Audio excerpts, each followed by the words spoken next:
What's going on, guys? This is RichaadEB here, and today I am bringing you my first team builder for the PPL off-season.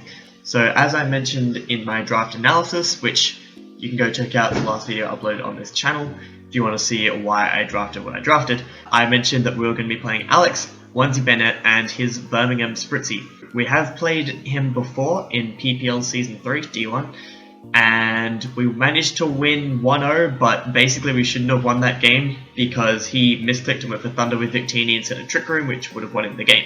But that was, 2 seasons ago for him, 1 season ago for me, and I've had league experience since then and whatever, and we have completely different teams, so who knows how it'll happen again. With that, I guess I'll just get straight into the team. So, you will see the matchup on the right-hand side over there. The Mon in bold at the bottom is the dedicated Z move user of the team. So you will notice that he has Mega Kangaskhan, which is freaking terrifying. Z move Circuitry, which means it can go for Z Hypnosis, put something to sleep, and then set Tail Glow. Then Alolan Marowak, Sizzle, Crobat, Aromatisse, Landorus Therian, Starmie, Crabominable, and Rampa. So, an interesting draft. It's really slow. Like, if you take, Crobat and Starmie are decently fast, but other than that, his team lacks a lot of speed. A lot of his power comes from slower things. So like Crabominable, Drampa, Sizzle, Alolan Marowak, things like that are all pretty slow, and even Circuitry isn't the fastest. So a lot of his power comes from slower things. Obviously Starmie and Crobat can still be pretty powerful, but I do have reasonable checks to those mons. Getting straight into my team, what I decided to bring, first mon that I basically put on this team was Victini, because I noticed he really didn't have a great switch in for a special variant, because Landorus Therian does not want to take hits on the special side. Even if he runs like AB, I could just two-shot it with, if I ran Glaciate or Blue Flare does enough. Mega Kangaskhan gets two-shotted by Blue Flare unless he runs like specially defensive, and that's why I decided to run Spec, so if he runs Spadef I can 2-hit KO that thing as well. Same for Aromatisse, if it runs Spadef I 2-hit KO it with Spec's Blue Flare. And then just, you look at the rest of his team. His Blue Flare switch-ins are Drampa, Starmie, and Alolan Marowak are the 3 things that resist it. Marowak, if it runs max HP, is a chance to get two-shotted by Blue Flare. If it runs specially defensive, that's what I have Shadow Ball for, I can just straight up OHKO it. Shadow Ball also means I can hit the Starmie, so same deal there. If he runs max HP, I two-shot it anyway. If he runs like specially defensive or something, I can Shadow Ball and still get rid of it. And then I have Focus Blast for the Drampa in case I need it. And then just U-turn for Momentum. I could have run Glaciate, which would have allowed me a guaranteed OHKO on a bulky land OT, but I figured I didn't really need it because Blue Flare OHKOs after rocks anyway, and I always have the mantra of, if you need a little bit of chip damage but you're losing out on a different coverage move, it's better to just rely on getting the chip damage with something else, usually. Particularly given in this case, Glaciate didn't really help me hit anything else on his team that I wouldn't hit harder with Blue Flare, so like Crobat for example, Drampa, Glaciate's not going to do much anyway, and it just didn't really help out against his team, so I figured I'd go U-turn in case I know I'm going to force the switch and I can get momentum into something. But basically, I don't expect to have to click any button other than Blue Flare with this thing. I'm going to just use it as a wall breaker, probably mid-early game, just bring it on things like Sizzle, click Blue Flare, and just get a kill. Because even his fast stuff doesn't switch in, his bulky stuff doesn't switch in, so basically I just Blue Flare and kill something. So the EV spread, I have enough special attack that it doesn't make a difference if I run max at that point. Like if I put the extra 80 Bs, I think it is, into special attack, it doesn't change any calcs whatsoever, so no point. Enough speed to outspeed Jolly Lando T in case he brings Jolly, or if he brings like a Jolly Choice Scarf one and I knock it off or something like that. And then the rest into a combination of HP and defense to give me the best chance to live things like Sucker Punch from Mega Kangaskhan. You'll notice I'm not running enough to speed tie that thing. I am basically hoping that, like, he's probably going to run max speed and he can run Sucker Punch anyway, so I figured it wasn't worth it because I will just want to switch out against Mega Kangaskhan in most situations. And same to take like a Banded Pursuit from Sizzle, things like that. It just helps the calcs out a little bit to have that little bit in defense rather than HP. And then obviously Timid Nature, because U-turn's basically only for momentum. I didn't bother getting rid of the IVs in attack because he doesn't really have anything that's going to foul play me. And I didn't want to lose out in defense or special defense because I will need this thing to switch into hits potentially. But I was happy to just run a minus attack nature and then just keep the IVs. So that's the Victini spread. I would also should mention now, I had help building this team. Baby Eric basically optimized most of these spreads while we were in call.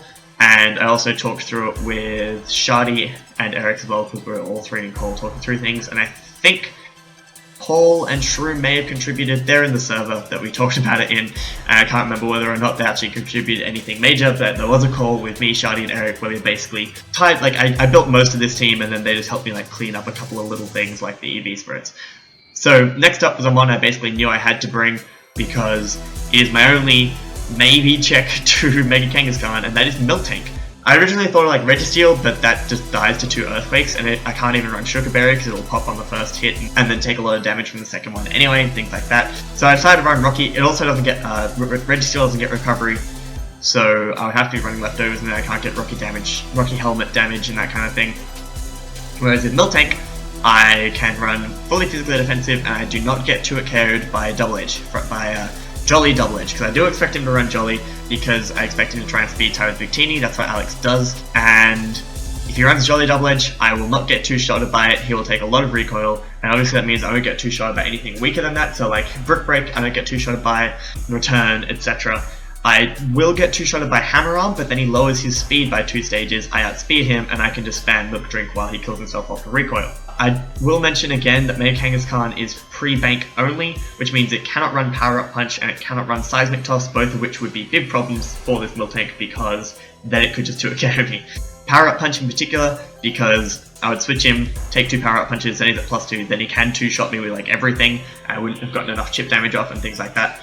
So I have Milk Drink because I'm not running leftovers, I need that recovery, I need, basically this thing, it needs to switch into Mega Kangaskhan and just Milk Drink up every time. I don't really have any other play, otherwise I just lose to Kangaskhan. Which is why I'm not sure if we should allow it after prepping for it. It is very, very scary. It is manageable, but very, very scary, so definitely a high price mod if we do end up allowing it. I then have Stealth Rock, because it helps whittle down things like Crobat, things like Alolan Marowak in particular on his team, and I don't really need the move coverage or anything like for anything else. I could have run like Ice Punch, I guess, for Lando T or something like that, but it doesn't do enough anyway, so I figured it wasn't worth it. And then running Fire Punch because I do not want to let myself be set up fodder for Sizzle, and I believe that this will 2-shot like a bulky max attack Sizzle, so unless he runs like physically offensive, and then I'm pretty sure it still does enough. Like Miltank is not weak and it's a 4x super effective Fire Punch, so, and if he runs physically defensive Swords Dance, I can choose so many hits from that thing. Even when it gets up to like +4, I can take hits from it. So I can manage Sizzle with this thing, and then I have Body Slam because it's my best kind of like stab move to run, because I can just get powers on anything and it does enough damage. Unfortunately, I didn't realize once I got into the game, so this is post-comment but whatever, once I got into the game I did realize that Body Slam is actually only a roll to break a sub on a un-HP invested Mega Kangaskhan, which I should have considered, because if that thing subs up on me, I am in a world of pain. I would basically have to rely on stalling it out to Rocky Helmet damage, which if it runs like Sub, Wish, Earthquake, and Return, I can be kind of fucked, because it could stall me out potentially, which would be really, really bad. But, you know, I didn't think of that at the time, and I didn't think it was the likely set he'd bring, just because it's kind of an odd set to bring for your first time Mega Kangaskhan. It is actually pretty decent against my team, but I do have things to manage it if it does run that specific set, and it has to have things like Earthquake to hit my Registeel, etc., and Victini a little bit harder, and so on and so forth. So I didn't think he'd be able to bring just 2 attacking moves, then Wish and Sub, so it didn't end up being, I didn't think it would end up being a problem. The EV spread is super standard because I literally cannot take any EVs out of HP or defense without getting 2-shotted by, without having a chance to get 2-shotted by Double Edge, and if he gets Rocks up, I have a chance to get 2-shotted anyway. But that's if he runs Double Edge, and if he does that, he'll be taking so much recoil from Rocky Helmet and from, obviously, the move itself. So next up is my Thundurus, because, as usual, Thundurus just has like good coverage for his team. So I'm running Thunderbolt, Sludge Bomb, Dark Pulse, and Hidden Power Ice with Expert Belt, and I'm actually running Prankster because I figure if he brings a Defogger like Sizzle or Crobat, I'm unlikely to be switching this thing into Defog anyway, and if he does Defog, he'll know if I'm Defiant if I don't have Prankster Thunderwave, and I want to be able to bluff that I have Prankster Thunderwave for things like Mega Kangaskhan if it gets scary, for things like, but I mean Defiant didn't help me anyway, so I figured it was better to have the bluff that I might have Prankster moves in there. Although to be fair, a physical one with Defiant would also have actually done pretty well if he did Defog, but Then I'd still have to run HP Ice for Landorus, etc. So I figured Prankster was just better to bluff that. I then have max special attack because I just want to be doing damage, and that helps with a couple of little rolls. Enough speed to outspeed a Jolly Mega Kangaskhan. That's the best thing I can outspeed on this team. I can't outspeed Starmie or Crobat, but everything else gets outsped by this thing. I then have T-Bolt for main stab. It allows me to two-shot things like Vulnerable, things like Scizor, obviously destroys Crobat and Starmie. Then Sludge Bomb for Aromatisse specifically, it will like destroy a physically offensive Aromatisse, which I think is what it'll bring because I do have a freaking Hooper sitting in the back. Then Dark Pulse because I needed to be able to hit Alola Marowak, and Hidden Power Ice for Landorus Therian. So pretty standard Thunderous here. I just put the rest in HP because putting it in defense didn't help me much at all. Like, it doesn't help with calcs for taking bullet punches from Scizor, for example, or taking Stone Edges from the Scarf Lando T or anything like that. So I figured it wasn't worth changing anything there, just run enough HP to have an odd number. It all worked out really nicely.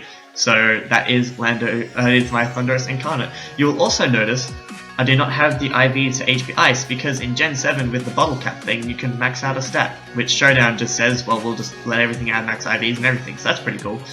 Next up is Nidoking. So I decided to bring a Scarf Nidoking because it has a pretty decent matchup against his team. If you go through, like, I 2-hit KO Mega Kangaskhan with Sludge Wave, I OHKO Xurkitree, and Xurkitree is the main reason I brought this thing because I needed to bring an electric immunity, otherwise a Scarf Xurkitree just swept me. So that's the main reason I put Nidoking on this team. I'm then running Scarf with enough speed to outspeed a +1 Xurkitree, so even if he's Z Hypnosis, I can outspeed and OHKO with Earth Power. And then, pretty decent coverage for the rest of his team. Sludge Wave to occurs Mega Kangaskhan, Earth Power, OHKO Xurkitree, Alola Marowak, Flamethrower, OHKO Scizor, Ice Beam does a lot to Crobat, Sludge Wave, I don't think OHKO's is Spadef Aromatisse, but does a shit ton. Ice Beam, OHKO's Lando T, Earth Power or Sludge Wave to occurs Starmie. I was wanting to run Thunderbolt, but obviously I only have 4 moves. Abominable gets to occur by Sludge Wave, and Drampa, unless it's like Assault Vest, gets to occur by Sludge Wave or Ice Beam. Unfortunately, being Scarf, I will have to choose what I lock myself into, and if he plays around this well, like if he goes into the Lando T on an Earth Power, then I kind of struggle for a switch into Landorus, so like Miltank is my best option. I have to be a bit careful what I lock myself into with this thing. I also need to preserve it for Xurkitree. No matter what, this thing has to be alive as long as Xurkitree is alive. Once Xurkitree goes down, I can just click buttons with this thing, just click Sludge Wave and get off damage until I die, for example. But while Xurkitree is there, I cannot afford to let this thing die just because I need something that can outspeed and OHKO it guaranteed, and that is what this thing does. Next up is Hooper Unbound. I have decided to bring the broken piece of shit on my team. So running Choice Scarf because I basically have to. If I don't run Choice Scarf, I do not outspeed enough things. I considered running Z-Trick and being able to outspeed everything, but then decided it wasn't worth it because I would have to rely on like Hyperspace Fury, Ice Punch, and Gunshot would be my 3 coverage moves, and the problem with that is that he has a Mega Kangaskhan which could like Fake Out and Sucker Punch will kill me. He has a Scizor which Banded Bullet Punch will hurt a lot. So it wasn't worth going that route. I figured I'd just go Scarf, have guaranteed a bit of speed there, run dual Scarfers, which you might not expect, and just go for basically Scarf Hyperspace Fury most of the time. Like his only switch in is Aromatisse. Abominable, I guess, but like I could have a Psychic move, and it doesn't enjoy taking a Gunk Shot. It probably can. Abominable actually kind of walls this. I did originally have I had Zen Headbutt on there over Knockoff, but decided against it because I didn't think Abominable was that likely, and if it has to switch into hits like a Gunk Shot, then it's not going to enjoy it anyway. So running enough speed to outspeed all of his team with the Scarf. I think that was it because there's nothing like lower than this in speed that I would need to outspeed. So like Abominable, Drampa, etc. They're not going to run Scarf, and I'm pretty sure I outspeed them with this investment anyway. I do not have enough for a Scarf Scizor, I don't think. Maybe I do. I can't remember. But again, I didn't think that was likely. I think a Banded Bullet Punch set would be more likely, or like a Swords Dance variant, because he doesn't need to outspeed this thing. Bullet Punch does a metric fuck ton anyway. Then I have Max Attack, because Max Attack it just hurts things. The investment that I mentioned, and then the reason it's 40 and 40 is this gives me the best chance to live. I believe it gives me a chance to live a Banded Bullet Punch after Rocks, or something along those lines. It lets me live a Banded Pursuit from a Sizzle after rocks as well. So I think it's a chance to live Bandit Bullet Punch and lets me live a Bandit Pursuit, so I can, if I don't go for Hyperspace Fury, if I go for like Knockoff and get a kill, and he brings in Sizzle and Pursuit traps me, I can actually live that, bring it back in on rocks, and then kill something again, I think. I can't remember exactly, but I'm pretty sure that's what the spread was. Eric helped work it out for me, thankfully, because we're in call and talking about things. And I'm running dual Darkstab because I want Hyperspace Fury for just raw power on things that I've already knocked off, for example. So like if I bring this thing in, knock off as it goes into Land OST and get rid of its item, and then later on bring it back in, and I've knocked off like Land OT and Sizzle, I can go for Hyperspace Fury. I also want to be able to go for Hyperspace Fury in case maybe Kangaskhan's around and I just need to fucking nuke that thing. Ice Punch is obviously for Land OST to hit a little bit harder, and Gunshot is for Aromatisse. But I will probably be clicking Knockoff most of the time with this thing until it's late game, and either maybe Kangaskhan is gone, or certain things are dead, and I can just Hyperspace Fury the world. So that is Hooper. The last mod I am bringing is a Registeel with a very, very cool EV spread. So I am running mostly specially defensive Registeel. This is my best way to answer things like the Starmie, things like Aromatisse can't really touch me, and a decent answer to Xurkitree, so like I believe I can live a +3 Thunderbolt just. I can definitely live a couple of Scarfed ones and beat it with Earthquake. So I knew I had to run Earthquake because Xurkitree was the main reason I brought this thing. It also means I can hit Alolan Marowak if that switches in. I then have Hidden Power Fire to try and beat Sizzle because I needed something to damage Sizzle. The attack and special attack investment actually guarantees that I get 2-hit KOs on those two mons, so I have enough attack to guarantee a 2-hit KO onto Xurkitree, and enough special attack to guarantee that I 2-hit KO a max HP Sizzle, I believe. I also did have these at 31 IVs. I did check that before the game. I don't know why Showdown keeps putting it down to 30, because I can still run Hidden Power Fire with 31 and everything, so that's what I did. I then have the defense investment allows me to live. I actually can't remember what the hit was. I think it might have been something like an Earthquake from Landorus, or I can't exactly remember what it was, honestly. But a little bit of defense investment helped me out. And then I needed mostly in Spadef. I saw no point in running speed investment because he will probably speed creep me with things like Marowak, and I do have a Miltank which can kind of just wall Marowak if I run Thickbat. I was running Scrappy on it so I could body slam the Marowak and not have to run the coverage move. This thing is kind of just a decent wall for a lot of his mons. It can help me switch into, like, if you bring like a Specs Dramper for example and goes for Dragon Pulse. I don't really have a good switch into that at this point because I didn't bring the Fairy. I can just switch into that and chew a Dragon Pulse and then force it out by like Toxic Seismic Tossing it. Seismic Toss is also my best move to hit like most of his team. I could have run Iron Head for like Aromatisse, but then I wouldn't be able to do anything to the likes of Lando. And it's just nice to be able to S-Toss things, get off good chip damage, guaranteed on everything, chew a couple of hits, and then I have leftovers just to keep myself alive and clear body, because that's the only ability I can run.